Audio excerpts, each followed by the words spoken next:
Frieren has a unique style of pacing, which makes it a different experience for you to watch, and it comes down to what it leaves you with once the episode is over and this comes in.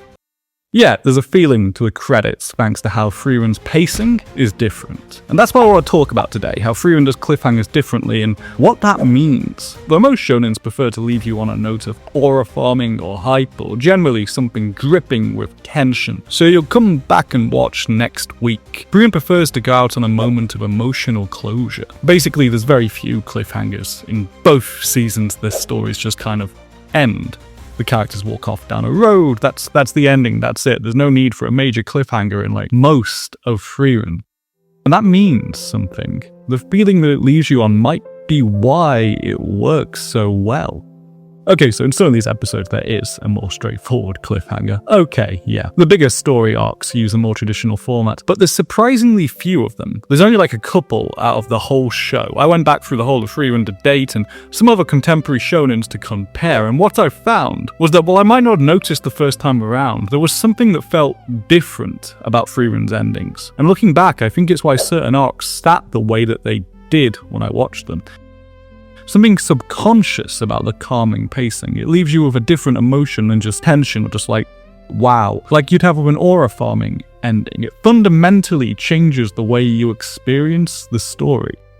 This is why. We all know what a cliffhanger is. I'm not going to read the whole Wikipedia page, It's an ending that cuts with something still uncertain. Doesn't have to be literal. You don't have to actually be hanging from a cliff. The aim is to get the viewer to return. Traditionally, it's tension. You just have to see what happens next. You need to.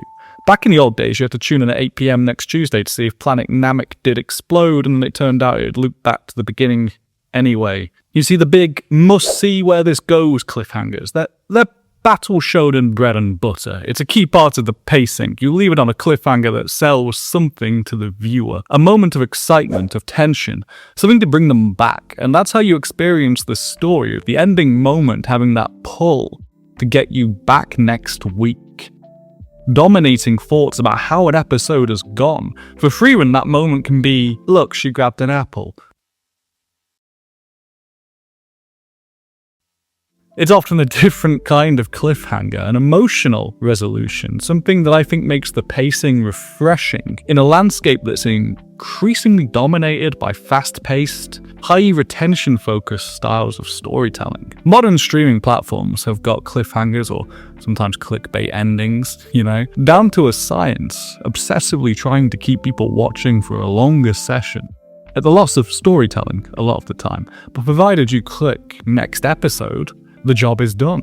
It's not that bad in anime, nowhere near, but a lot of mainstream shonen has always rested heavily on cliffhangers. Not a bad thing, by the way. Death Note has some all-timers. Even in manga, they're huge. A cliffhanger is what makes sure your reader returns next week. A cliffhanger is what keeps you serialized. It's the last thought that helps keep the audience there. But Frieren works differently. The tension-based cliffhanger doesn't really happen that much in Frieren. There's only a couple of them. And I think it's a big part of what makes it such a refreshing series. The way it rejects the standard modern pacing.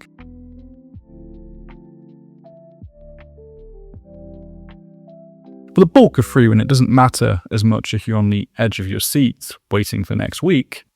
It'll be on either way. The thing that matters is that the emotional moments land, that you feel it. That's what makes you want to come back, an emotional connection, not a driving need to see what happens the second it happens, an aura farming high, but an emotional connection. That's nowhere more visible than in how they do endings. So often the ending is the journey continues, even if this current thread is wrapping up.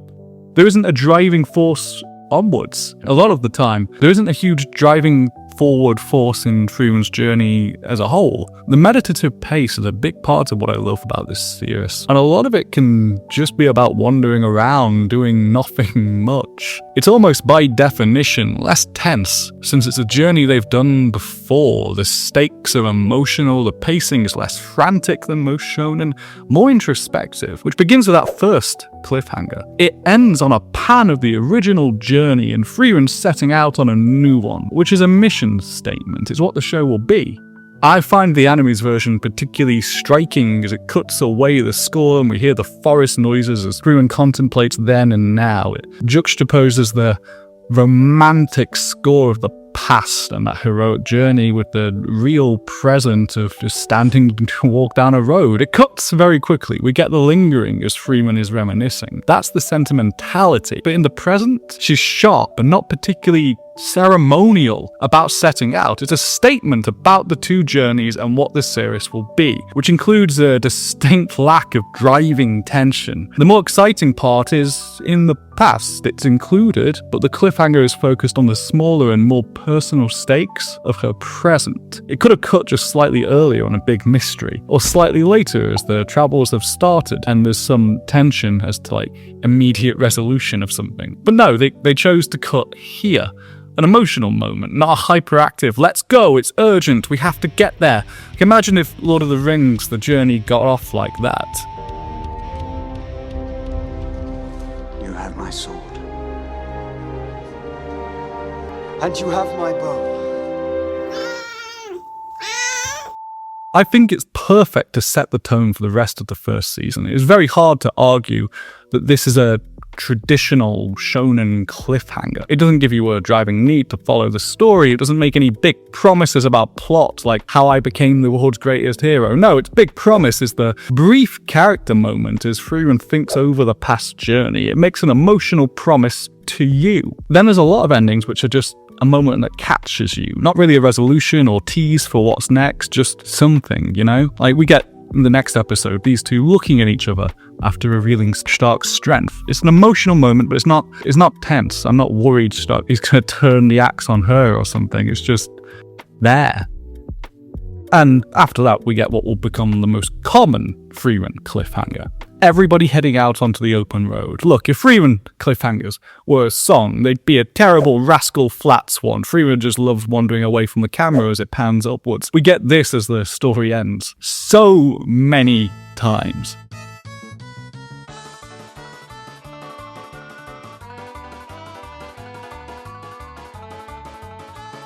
These endings know exactly what this story is. It's not trying to entice you to jump right back in. It has the confidence that the next stop on the road is enough and lets you dwell on what happened, not just on what will happen next.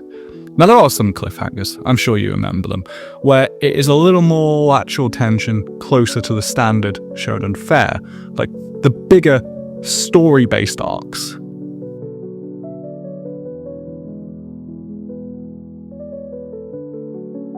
First ending here is Frieren saying she's stronger than Aura, but it still cuts here as a tease, something character-based. This could have been cut in a much more epic moment, or even just a bigger bit of Aura farming. Look at these two early endings to Chainsaw Man Season 1. It's still set up at this point, but we have these two different moments of massive Aura farming, and Frieren's first equivalent is quietly sitting and saying, "Take me seriously." It's a hype moment, or a piece of character intrigue. I love Chainsaw Man, by the way, ending and all.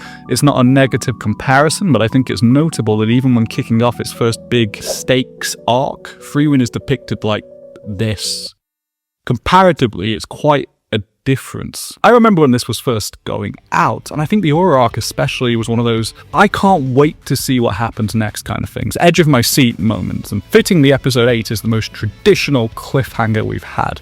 Frieren descending, ready to fight Aura, a classic shonen format. The fight is about to start. Can we get bells and fireworks? A bit of fanfare here, please. We're on episode 8 and we just got the first normal shonen pace cliffhanger. Yeah, she's even Aura farming better than in the jail cell. The next, though, is a fight ending. It's a cool moment. This and the next both cut as their fights are ending, though, not part way in. You could have the next episode begin by resolving the action, cut midway through, leave the tension there, not after the resolution has already happened. You'd get more cliffhangers out of the same fight by splitting it that way. More tension, a lot more tension, but it would make the emotional payoff lesser. The confidence of the storytelling works here. It prefers to end on the emotional conclusion to something rather than just cutting through the tension, just to get you back. I think when someone doesn't connect with Frieren, it can fall flat because the series isn't really trying to get you to jump in straight away week after week and speculate on what happens next, because you need to see what happens. So badly. It's inviting you to feel something for the characters and want to see how they change. Even in the fights, it's not, I want to see if that works, how that turns out. It's often, I want to see the tired character chats now it's all over. It's similar in the exam arc, where we get more tension-based cliffhangers, and frankly, it's the closest Frieren gets to the standard shonen pacing. And even then, it's only one cliffhanger. Every other ending is an emotional moment. It's less fast-paced than you might remember. The first cliffhanger of this arc is Frieren has a plan. Not a big fight or anything, 19 is slightly more traditional, but ultimately it's this face from Fern. I can't wait to see what happens next. Will she pull a different face? Will she finally react? Is she gonna stand there stone-faced for 3 weeks?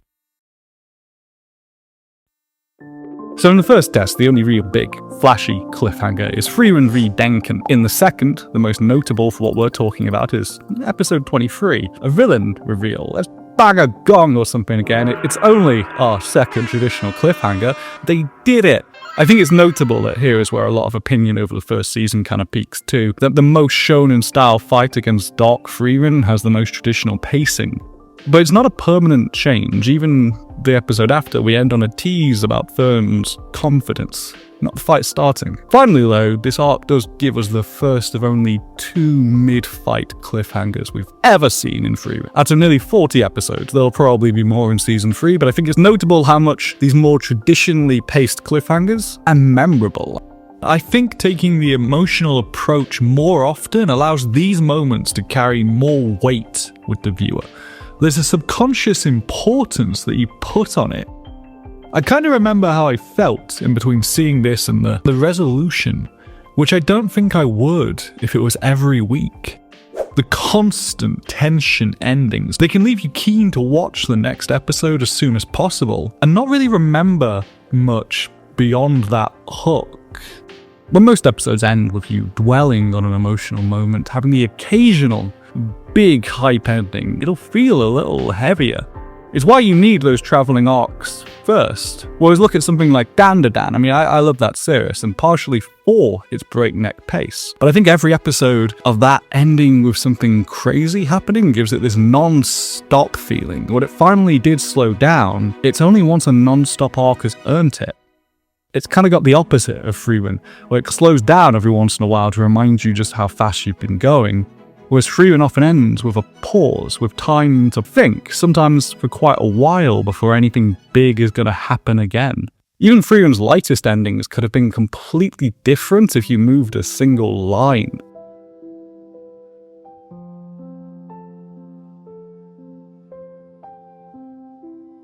There's a decision they make in the final exam that's interesting. That episode could have ended with a mid-test cliffhanger that essentially functions as a mid-fight one. Sure, it's not a traditional fight, I know, but this sparring of words with what is the antagonist at that point in the story, it could still fit a tension-based cliffhanger, stopping at a high-impact moment in this exam, with all the build-up of a major fight, but it ends with firm passing. Like, this is probably the best example of what I'm saying. Move this cliffhanger by like a literal line of dialogue, and it completely changed the tone and pace of how the back half of the season feels. Have it settle Suri's weird look. You don't really know which way she's going to lean. I mean, who knows what goes on in that weird little head? Does Fern pass or fail? Let's wait a week to find out. But no, we cut at the end once it's been resolved. It's closure. Even if it means it's not the same hook to keep viewers coming back. The season 2 mix is once again repeating that pattern. A majority of the endings are just the party back on the road. The journey continues, complete with pan upwards. Or just the ending of a story without a hook for next week, like Frieren grabs an apple. Good one, that. Now, there's a handful which are more tension-based. There's a Revolte reveal, a traditional cliffhanger, really. And then Ganao's emo magical girl transformation, that's taking the fight up a level. The endings to Frieren this year, though, have leaned on the emotional connection to the characters to keep people coming back. Even with the anime moving some scenes around to make for better season 3 teasers. I think it always leaves me thinking more about the emotional conclusion of the character than the actual plot. It is nice to watch an anime that prefers a sense of closure at the end of your 28 minutes, and not just a panicked cliffhanger to get people in next week.